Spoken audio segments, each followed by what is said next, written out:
line with the existing grade. This is dry creek beds are another organizing factor. This is that same garden. I think they call it the 3 Habitats garden. They have a drainage problem. They had a huge draining problem in this garden.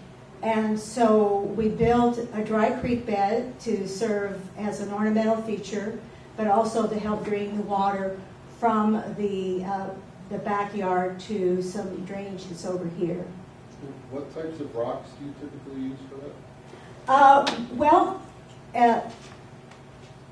I like to use different kinds of rocks because one thing that I see with a lot of dry creek beds, and there's a couple of slides, is they use the same size river rock. And it doesn't look natural at all. So like this one, you can see that this one has a base of smaller rock, and then the larger rocks are kind of set as kind of accent focal points, and the smaller rocks are added against around them with the smooth river rocks kind of added in the base. But that looks more natural. And I have some other pictures here. This is another dry creek bed where we used the same principle. In fact, this was intended to double as a walkway. Didn't quite come out that way. It actually ended up a little walkway over here. But it's the same kind of thing. The base of the smaller rocks, and then you just kind of build up from there.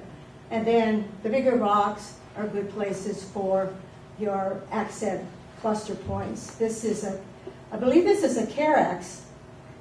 And this garden was put in before Carex tumicola fell out of favor, because it was discovered that what was being sold was not really a true native. And so I don't even see that particular Carex being sold now because there's been such a mix-up. But it looks nice.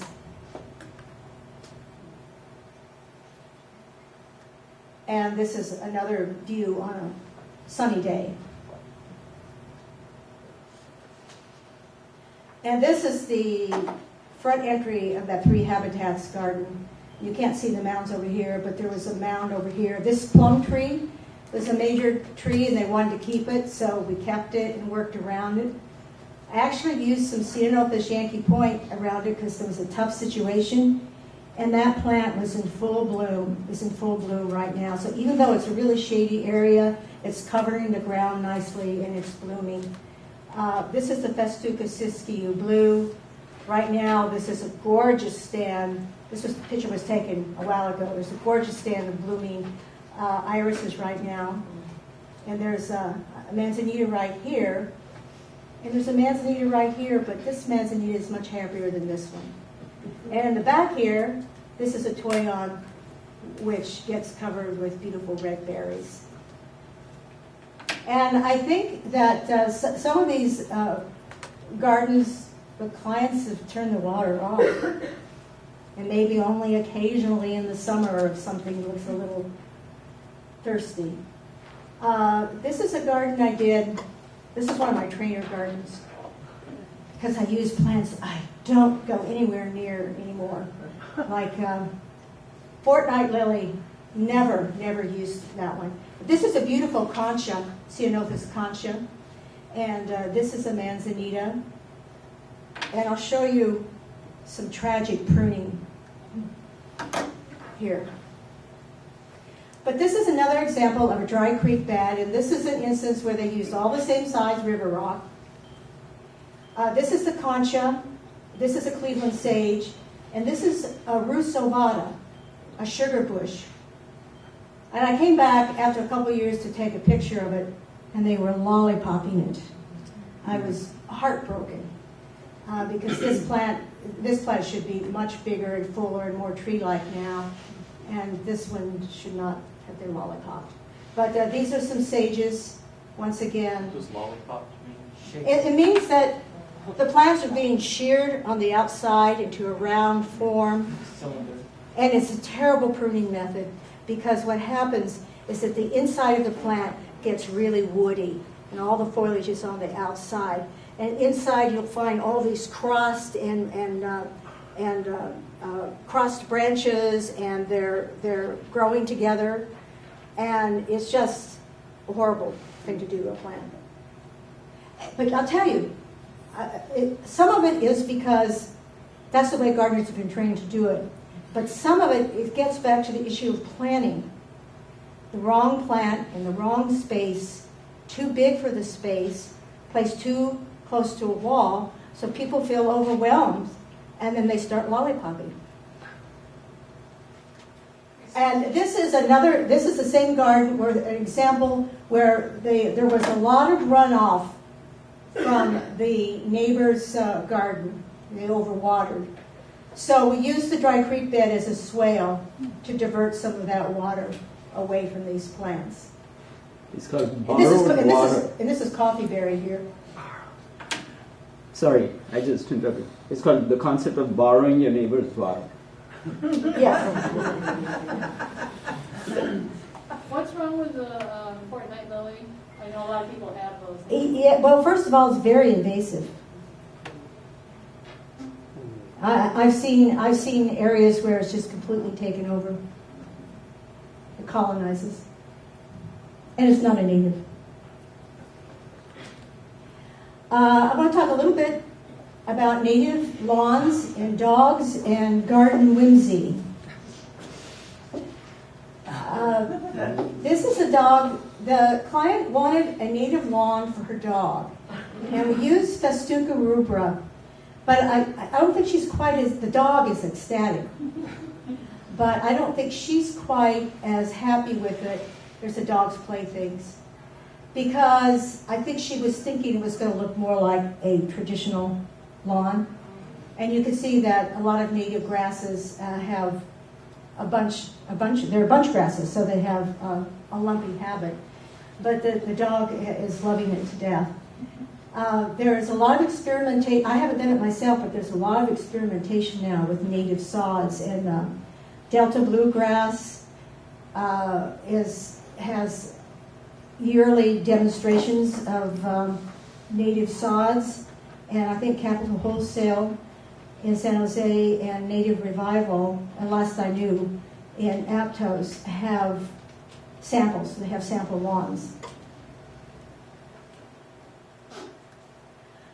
This was a project in Los Altos Hills, and you can't see it. I didn't include any pictures of it. But this is a running water stream, and it comes down to a nice little pond. And of course, it has a pump to keep water running year-round. But little things like this, even in a small yard across a dry creek bed for kind of a little bit of garden art, this can add a lot. There's that verbena again. Let me see. I think this over here is lupin, as I recall. And then this is Mimulus cardinalis, which is, there are wet monkey flowers and dry monkey flowers. Mimulus cardinalis and guttatus grow along stream beds. And this one, its roots are going into, have access to the water, so it's really happy. There's a lot of coyote brush in here because this client was encouraging all the wildlife, including the deer, and she particularly wanted shelter for quail. And there's also, I don't think you can see it, but we did a lot of the large artemisias in here. Artemisia tridentata, and which is a beautiful big silvery plant. And so this area is kind of a dry area along the creek. Of course, it has a different irrigation system. And this is another example of the same garden where she had a lot of fruit trees. So we used native grasses as a soft understory around it so they could still go in and pick up the fruit without, so you wouldn't, so this kind of grass can take some foot traffic. You wouldn't want to use a manzanita or a ceanothus because it would be too brittle. What kind of grass was that? Festuca rubra and Festuca idahoensis. Excuse me. The Yes. native grasses, are they like I'm allergic to grass? RBS bed as the regular grass or for allergies? For what? For allergies. If someone is allergic to grass. Well, I had a client a number of years ago who had me take out all the grasses that I planned to put in because she had grass allergies. Well, it turns out that she has brought back in some of the grasses, and she wasn't as allergic to them as she was to other grasses. But I think for the most part, if you have allergies, it's best to avoid any kind of grass. This was a client who took out their lawn, and they had bought this pig made from scrap metal. And so we put about 3 different kinds of native grasses around it so that over time it would look like it was grazing in a meadow. And this is about a year later. And you can't see it, but in the back there's some deer grass. But I think this is Festuca californica, and it grew like crazy. And this, I think, might be Idahoensis. This one doesn't look like it's grown as much, but this one has just grown up all around. So it's created the effect that we wanted for the for a meadow for the pig. What's your pruning strategy on that tall grass? I think that is a matter of personal preference. A lot of people let their native grasses go through their cycle, and some people periodically coppice them, which means that you're cutting them down to maybe 4 or 5 inches. We're giving them a really severe haircut, and then they'll grow back and they'll hide all of those dead parts that you've cut off. Some people will coppice them out here, then they have all these dead stalks, and the grass has a much harder time hiding it. I think I have a client who coppices deer grass, but I love deer grass when it's putting out its fronds, and I left them in one garden all year long, and I thought it was beautiful. You know, it had beautiful golden fronds or stalks. So I think it's a matter of taste. So then at the end of the season, does it naturally shed its long stems, or what happens? No. I think the flowering stems will stay on it unless you cut them off. They might break or something like that. But if you do use grasses and you do want to coppice them, don't coppice them all at once. Coppice them in stages. One year coppice some, maybe third, and the next year coppice some, and then you always have it in a state of regeneration. Okay.